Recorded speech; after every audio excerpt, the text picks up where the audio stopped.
रायगड जिल्हा परिषदेत कोट्यवधी रुपयांच्या आर्थिक अपहार प्रकरणाला धक्कादायक वळण मिळालंय। या प्रकरणातील एका आरोपी कर्मचाऱ्यानं आत्महत्या केल्याची खळबळजनक घटना समोर आली आहे। ज्योतिराम पांडुरंग वरुडे यांनी अलिबाग जवळील विद्यानगर इथे आपल्या मेहुण्याच्या घरी विषारी द्रव्य सेवन करून जीवन संपवलं। फेब्रुवारी 2025 मध्ये जिल्हा परिषदेच्या महिला आणि बालविकास विभागात कोट्यवधी रुपयांचा आर्थिक अपहार झाल्याची तक्रार उपमुख्य कार्यकारी अधिकारी निर्मला कुचिक यांनी अलिबाग पोलीस ठाण्यात नोंदवली। या प्रकरणात ज्योतिराम वरुडे, नाना कोरडे आणि महेश मांडवकर या तिघांविरोधात गुन्हा दाखल करण्यात आला होता।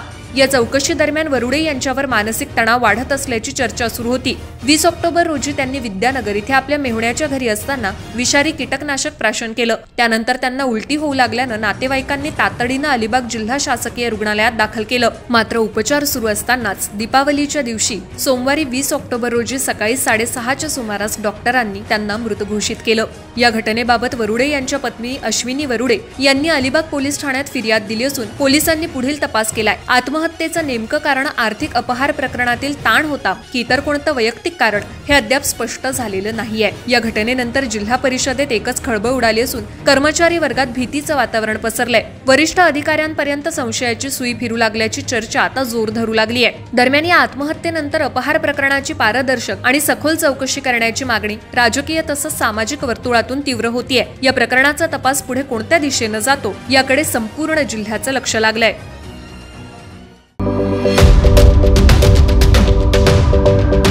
YouTube वर सुद्धा रायगड टाइम्स सर्च करा आणि पहा रायगडच्या कानाकोपऱ्यातील प्रत्येक बित्तम बातमी।